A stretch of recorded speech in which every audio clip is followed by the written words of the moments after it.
এই ভারতবর্ষে একটা রাজা ছিল, আকবর নাম শুনেছেন?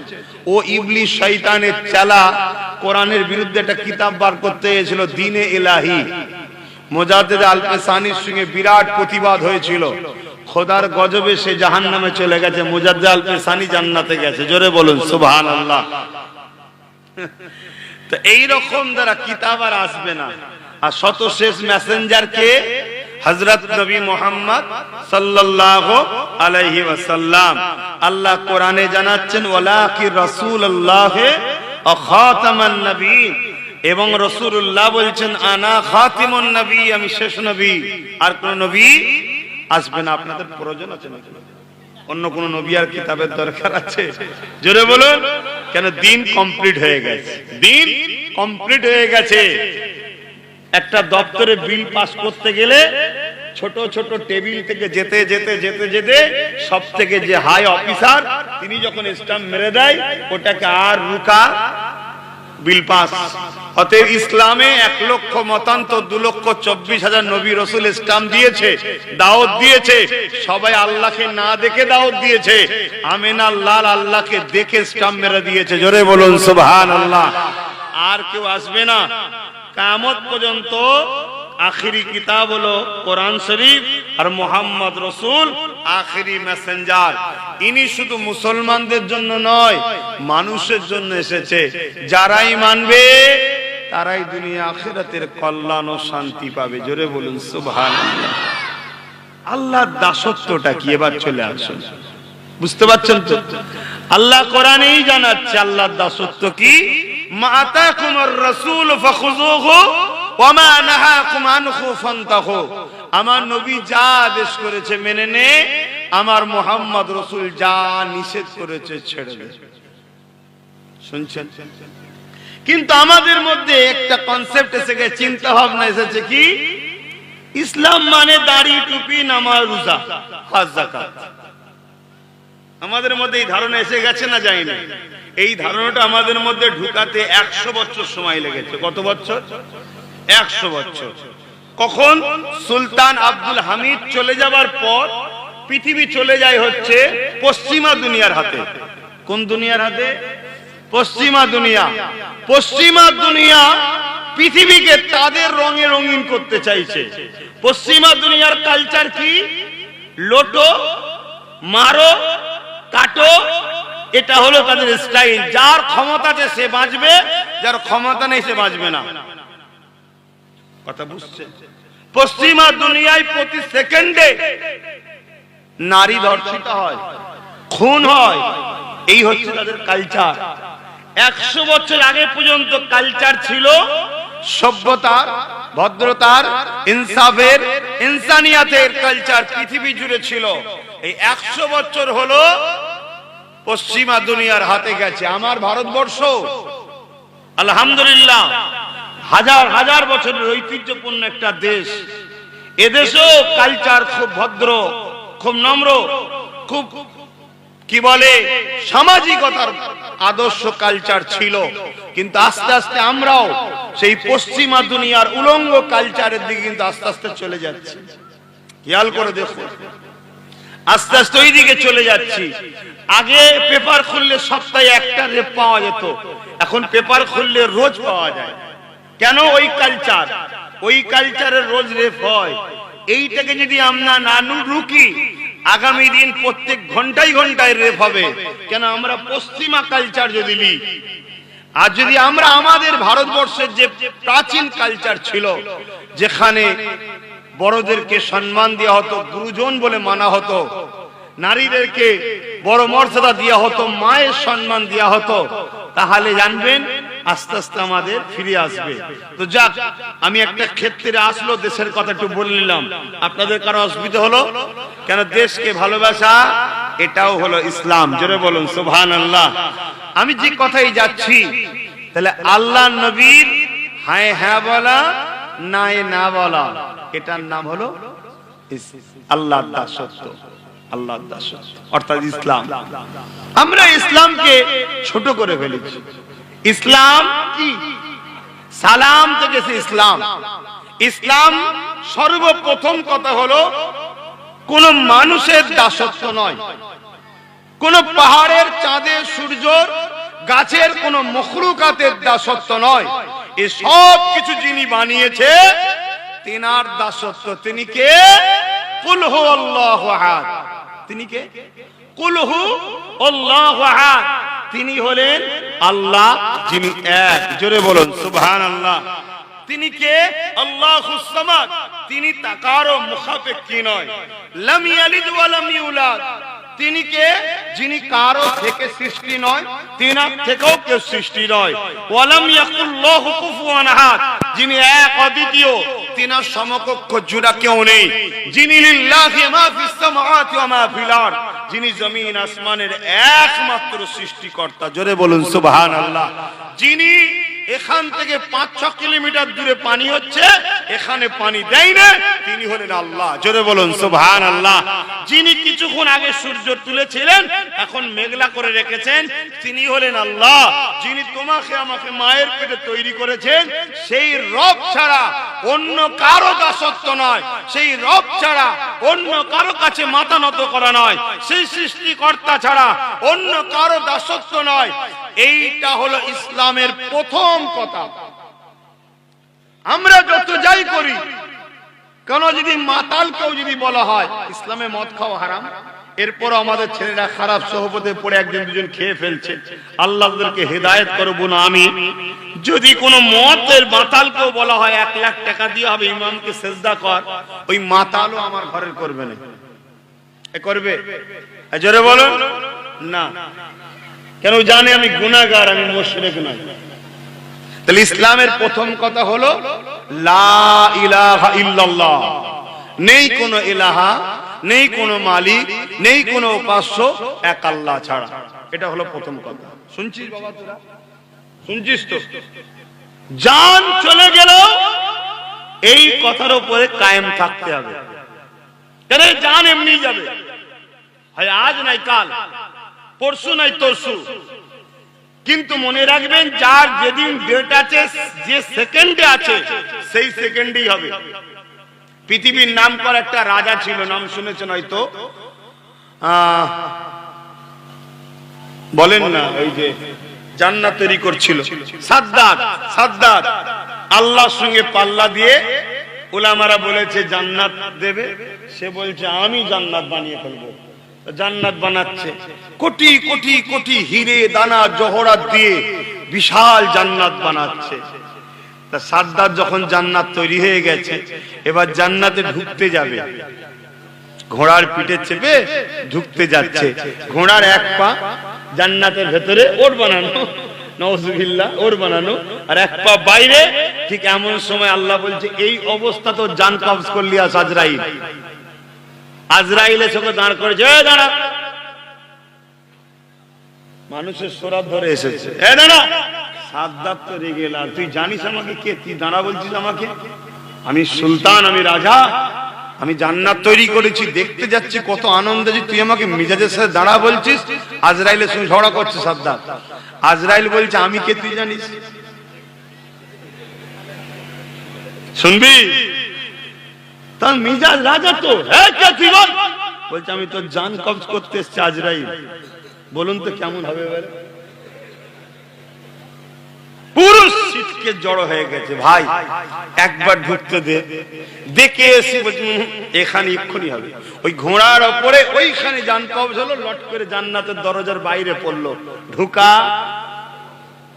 ফেরাউন নাম শুনেছেন না? নিজেকে খোদা দাবি করে ফেলেছিল।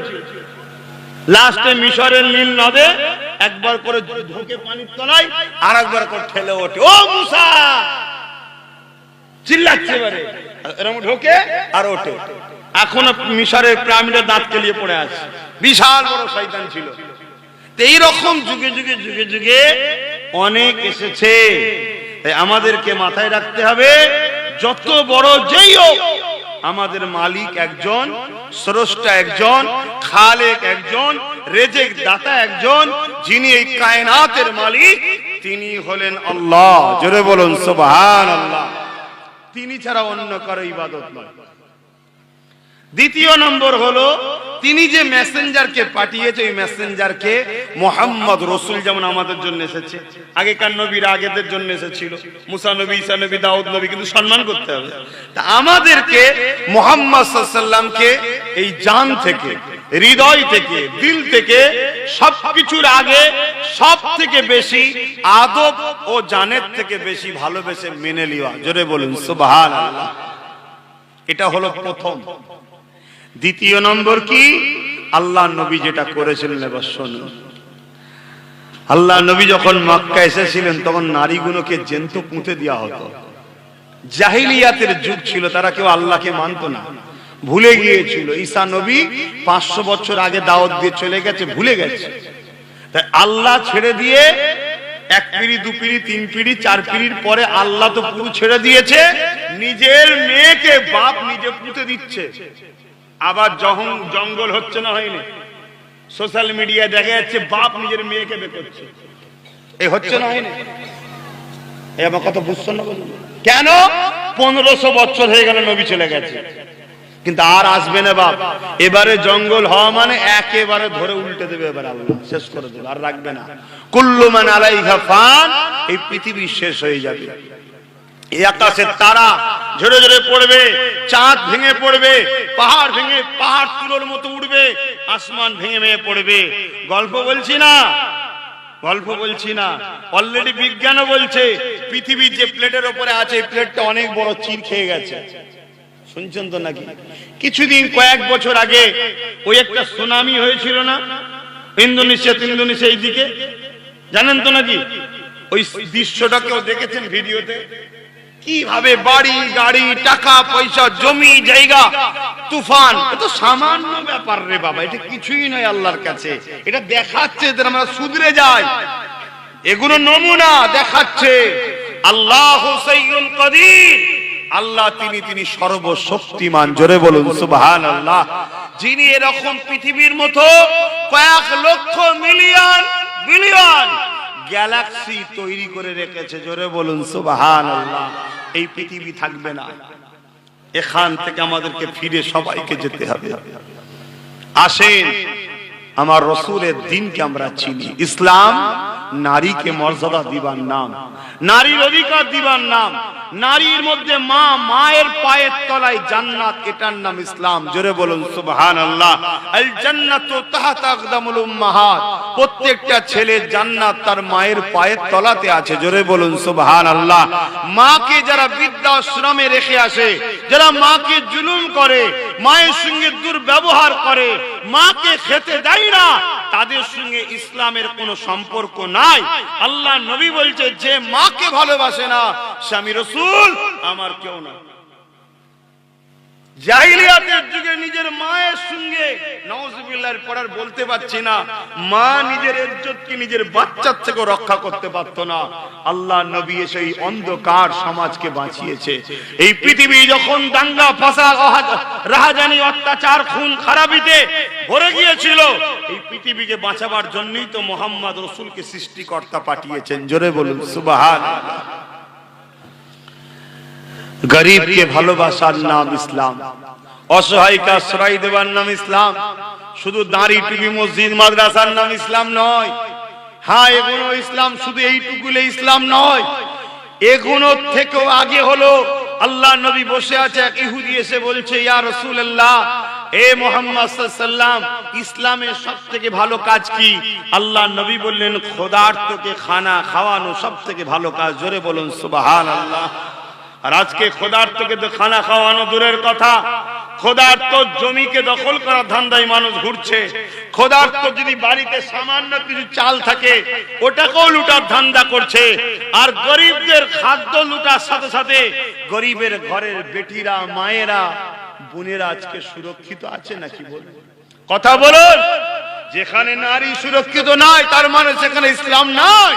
আপনি যতই বলেন এই মুসলমান, কোরআন সুন্নাহ বলছে নাই সেখানে ইসলাম। ইসলাম মানে কি? নারীর উপরে অত্যাচার হলে নারীর পাশে দাঁড়িয়ে জালিমের বিরুদ্ধে লড়াই করার নাম ইসলাম। জোরে বলুন সুবহানাল্লাহ। আর আজকে মিডিয়া খুলুন, নারীরা প্রকাশ্য বলতে বাধ্য হয়েছে, রাতের পর রাত আমাদের ইজ্জত লুটা হচ্ছে, আমাদেরকে বিভিন্ন ভাবে মানসিক দিক দিয়ে শারীরিক দিক দিয়ে অত্যাচার করছে। আমার বাংলাতে গত কয়েকদিন আগের একটা রিপোর্ট দেখলাম, আমার হুগলি জেলার কথা বলছি, লজ্জা লাগছে। একটা মা কোন একজন অফিসারের হাতের 5টা আঙুল সমান নয়। আবার বলছি ভাই, সমাজে একজন অফিসার খারাপ হলে সবাইকে খারাপ বলার নাম ইসলাম নয়। যে খারাপ সে খারাপ, যে খারাপ সে খারাপ, তার জন্য অন্যজনকে আঘাত দেওয়া ইসলাম ইজাজত দেয় না। তার গলার হাতটা নাকি হারিয়ে গিয়েছিল, কোন একটা ছেলে পেয়েছিল, কথা বুঝে আসছে। তারপরে দেখা যাচ্ছে অনেক জুলুম অত্যাচার। তার কিভাবে বলি সমাজকে, হ্যাঁ আল্লাহ মাফ করুক, এ সমাজ যদি পরিবর্তন না করতে পারেন, আল্লাহর আযাব শুধু তাদের উপরে আসবে না, আমাদের উপরেও আসবে। কেন আমাদেরকে দুটো কাজ দিয়েছে আল্লাহ, কুনতুম খায়রা উম্মাতিন উখরিজাত লিন-নাস তা'মুরুনা বিল মা'রুফ ওয়া তানহাউনা আনিল মুনকার। এটা কোরআন শরীফ আরবিতে, কথা বুঝে আসছে। কেন সেই সময় পৃথিবীর বুকে সব জায়গায় খারাপ ছিল, সব থেকে জঘন্য ছিল হলো আরব। এজন্য আরবি ভাষাতে কিতাব এসেছে, কথা বুঝে আসছে। জান্নাতের ভাষাও হবে আরবি, জোরে বলুন সুবহানাল্লাহ। আল্লাহ পাক কোরআনের মধ্যে বলছেন, তোমাদেরকে দুটো কাজ দিয়েছি। কি কাজ? নাই কাজ করো, নায়ের সাথ দাও, অন্যায় করো না, অন্যায়কে মিটিয়ে দাও। নারীর উপরে জুলুম করা নাই কাজ না অন্যায় কাজ, জোরে বলুন। এই অন্যায়কে মিটানো আল্লাহ ডিউটি দিয়েছে। এই অন্যায়কে যদি মিটিয়ে না দাও, তুমি কিসের মুসলমান দাবি করো? আর এই অন্যায় মিটাতে গিয়ে তুমি যদি মারা যাও, তোমার মৃত্যুটাকে বলা হয় শহীদের মরণ, জোরে বলুন সুবহানাল্লাহ। এখন তো চোরের সামনেও শহীদ, ডাকাতের সামনেও শহীদ, গরিবকে লুটার সামনেও শহীদ, যত ফিতনাবাজ দাঙ্গাবাজ তা মরে গেছে, ঝাড়তে গিয়ে মরে গেছে। কি করে লুটে খাবো তার জন্য লড়াই করতে গিয়ে মরে গেছে, তার নামও দেখছি শহীদ। শহীদ কাকে বলে? হ্যাঁ, যে ইনসাফ প্রতিষ্ঠিত করতে গিয়ে মারা গেছে, ইনসানিয়াত প্রতিষ্ঠিত করতে মারা গেছে, গরিবের হয়ে লড়াই করতে গিয়ে মারা গেছে। এক কথায় মুহাম্মদ সাল্লাল্লাহু আলাইহি ওয়াসাল্লাম যে আদর্শ রেখে গেছে, সে আদর্শ অনুযায়ী লড়াই করতে গিয়ে মারা গেছে, সে হলো শহীদ। আল্লাহ নবী মদিনার মানুষগুলোকে, মক্কার মানুষগুলোকে বোঝায়, তারা নিজেদের বাচ্চাগুলোকে নিজেরাই জ্যান্ত পুঁতে দেয়। আল্লাহ নবী তাদেরকে জিজ্ঞাসা করে, এলাকার মানুষেরা, তোমরা তোমাদের কন্যা সন্তানগুলোকে নিজেরা কেন পুঁতে দাও? তখন তারা বলতে লাগে, নারীদের কোনো সম্মান নাই, নারীদের কোনো অধিকার মর্যাদা নাই, নারীর বাবার মাথা হ্যাট হয়ে থাকে, এই জন্য আমরা কন্যা সন্তানগুলোকে পুঁতে দিই। আল্লাহ নবী বলছে, কোনো জুলুম করছো, মানব হত্যার পাপ হচ্ছে। যিনি তোমাদেরকে পুরুষ করে বানিয়েছে, তিনি তো নারী বানিয়েছে। যদি তোমার মা না থাকতো, তুমি দুনিয়ায় কি করে আসতে? অর্থাৎ নারী পুরুষের মিলনের মাধ্যমে মহান সৃষ্টিকর্তা পৃথিবীর জমিনে মানুষ সৃষ্টি করতে লেগেছে, এই মনুষ্য জাতির বিকাশ ঘটাতে লেগেছে। তাই পুরুষের যেমন অধিকার আছে, নারীর তেমন অধিকার আছে। মহান সৃষ্টিকর্তা আমাকে পাঠিয়েছে তোমাদের এই জুলুম অত্যাচারকে বন্ধ করাবার জন্য। শোনো শোনো, নারী অশুভ নয়।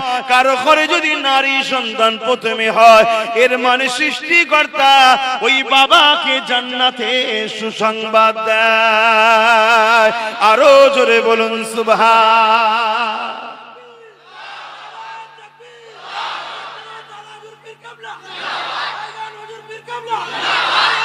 আল্লাহ, এই যে নারীর সম্মানের কথা শুনে যে স্লোগান দিচ্ছে, আনন্দ তো, এই আনন্দ দিচ্ছে তো নাকি?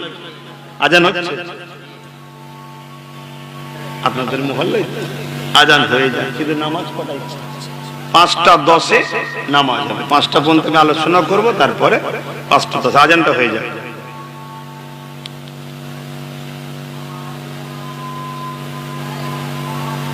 হাইয়া আলাস সালাহ, হাওলা ওয়ালা কুওয়াতা ইল্লা বিল্লাহ।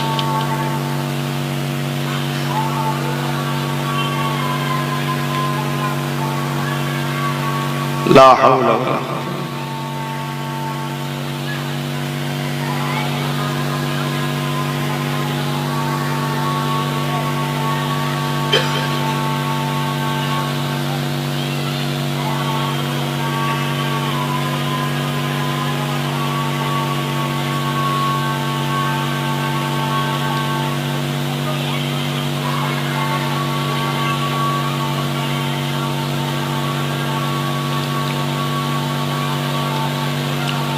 আল্লাহু আকবার, আল্লাহু আকবার।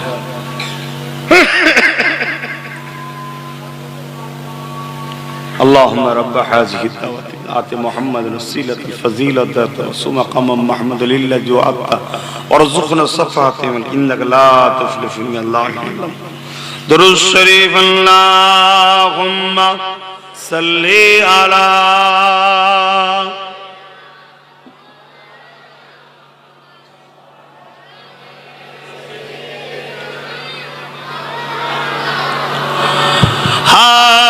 दिल किसको सुनाए आपके होते हुए, हम किसी के दर पे जाए आपके होते हुए। मैं गुलाम मुस्तफा हूँ, ये मेरी पहचान है। আরো জোরে বলো, আমরা রাসূলুল্লাহর গোলাম, এটাই আমাদের পরিচয়, আর আল্লাহর দাস দাসী। জোরে বলুন সুবহানাল্লাহ। मैं गुलाम मुस्तफा हूँ, ये मेरी पहचान है। गम मुझे क्यों कर सताए, गम मुझे क्यों कर सताए आपके होते हुए। हाल दिल किसको सुनाए आपके होते हुए। अपना जीना अपना मरना अब तेरी चौखट पे है। अपना जीना अपना मरना अब तेरी चौखट पे है। हम कहाँ सरकार जाए, हम कहाँ सरकार जाए आपके होते हुए। নবী ছেড়ে আমরা যাব কোথায়, ঠিক না? তিনি তো আমাদের দোনো জাহানের সুলতান। জোরে বলুন সুবহানাল্লাহ। আহা, সেই নবী আমাদের শিক্ষা দিয়েছে নারীদেরকে ভালোবাসা, নারীদেরকে সম্মান দেওয়া, মাকে মায়ের সম্মান, স্ত্রীকে স্ত্রী অধিকার, নারীদেরকে বেটিদেরকে বেটিদের মতো ভালোবাসা, বাচ্চাদেরকে বাচ্চাদের মতো ভালোবাসা। কিন্তু আজ দুনিয়া কেমন হয়ে যাচ্ছে। আহা, আল্লাহ নবী, নূহ নবী, দয়া নবী নারীদের তোমার সাদার কথা বলেছে।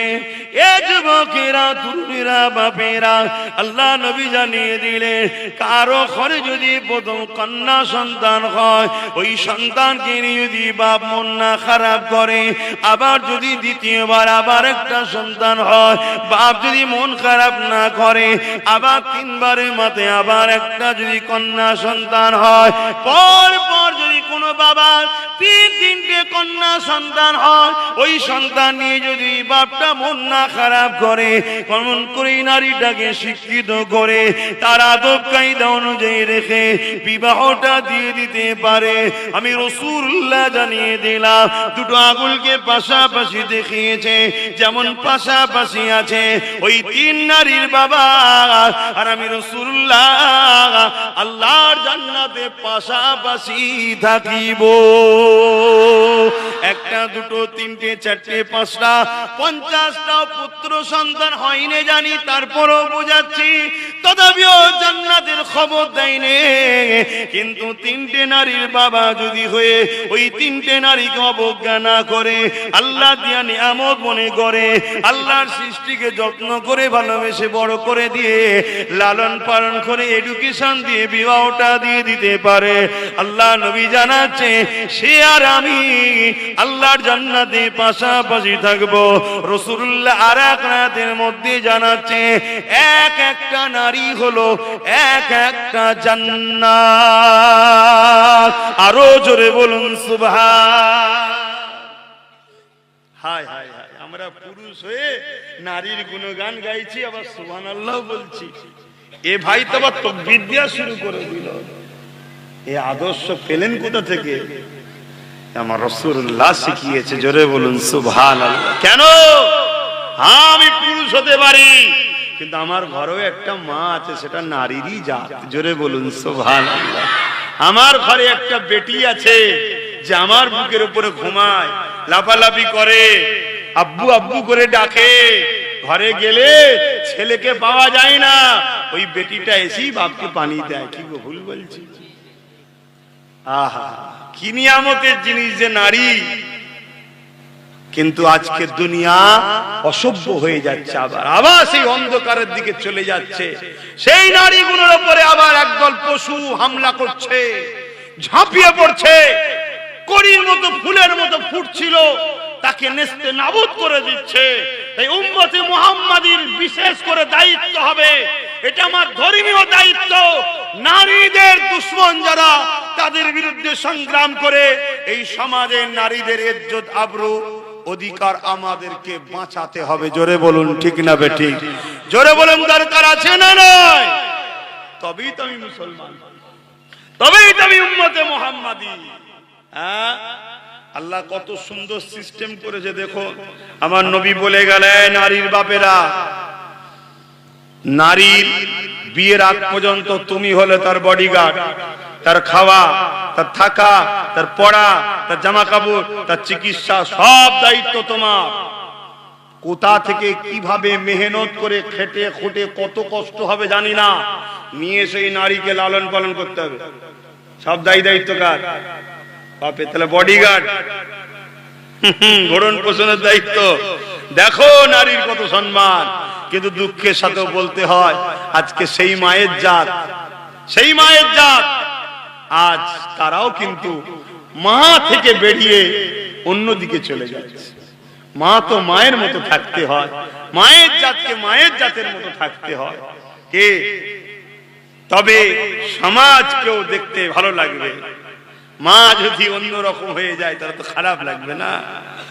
তো সেই জায়গাতে দ্বিতীয় নম্বর কি হলো, বিয়ে হয়ে যাওয়ার পর ইসলাম বলছে, এই স্বামীরা, কি পুরুষ তো নাকি? স্বামী পুরুষ তো। এই স্বামী, তুমি তোমার স্ত্রীর থাকা, খাওয়া, জামা কাপড়, চিকিৎসা, তার হাসি খুশির সব দায়িত্ব তোমার। তুমি এখন থেকে ওর ভরণ পোষণ করবে, ওর বডিগার্ড। যদি তোমার স্ত্রীর অধিকার না পালন করতে পারো, তার থাকা, তার খাওয়া, তার জামা কাপড়, তার ভরণ পোষণ, তুমি স্বামী, তোমাকে কিয়ামত দিন ধরা হবে। শুনছেন না? শোনেন না? আমাদের মাথায় কত চাপ দেখেছে। হ্যাঁ, তারপরে চলে যান, যখন বুড়ি হয়ে যাবে, বয়স হয়ে যাবে, এই মাটার বা বোনটার বা বেটি তার মায়ের জাতের যখন বয়স হয়ে যাবে, এবারে দায়িত্ব নেয় মায়ের ছেলেরা। কার দায়িত্ব? ছেলেদের। ছেলে কি বেটা, পুরুষ হয় না নারী হয়? হ্যাঁ, পুরুষ। এবার থেকে তুমি, উনি এবার রাজমাতা হয়ে গেল, তোমার দায়িত্ব তিনার থাকা, খাওয়া, জামা কাপড়, পর তারা সুস্থতার সমস্ত দেখভালের দায়িত্ব তার ছেলেদের। যদি তোমার মা তার জামা কাপড়, থাকা, খাওয়ার কোনো সমস্যা হয়, কিয়ামতের দিনে ছেলেকে আল্লাহ ধরবে। নারীকে নিশ্চিন্তে আল্লাহ রেখেছে। পানি আসছে রে বাবা, পালাবেন নাকি? হ্যাঁ, যে পালাবেন এখন চলে যান, জোরে আসেন এখনই কেটে পড়েন। আর জোরে আসলে যদি যান, আমিও জোরে যে ধরে ফেলবো। এটা পরীক্ষা হতে পারে তো। হ্যাঁ, চলে গেলে হবে না।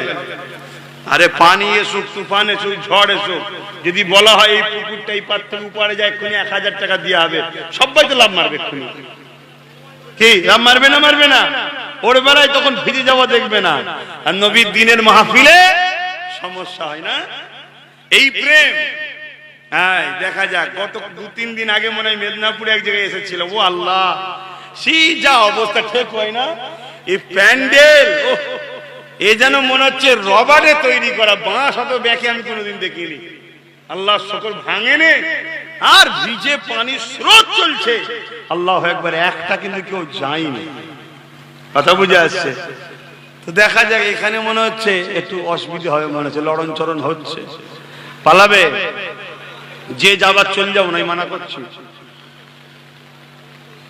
আল্লাহ পাক আমার নবী পাকের দ্বারা আমাদেরকে জানিয়ে দিয়েছেন, নারীদের কত সম্মান, কত মর্যাদা আল্লাহ পাক দিয়েছেন। সরে সরে আসে,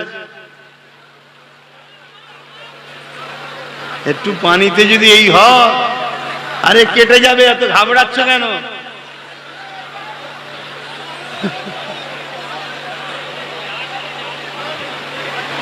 দরুদ শরীফ আল্লাহুম্মা। কি করে হবে, সব চেপে চেপে বসে আছে। আরে আমার ওই দাদা প্রশাসন ভাইগুলো একটু জায়গা দে,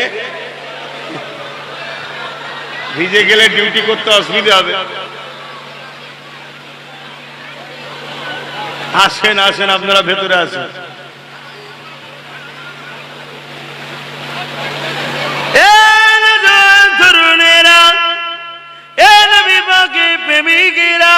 আল্লাহ পাক নারীদেরকে কত সম্মান, কত মর্যাদা দিয়েছে। আমার রাসূলুল্লাহ জানিয়ে দিলে, তুমি বাজারে যখন যাবে, বাজার থেকে যখন কিছু কিনবে, ওই কেনার জিনিসগুলোকে ঘরে নিয়ে এসে তোমার ঘরে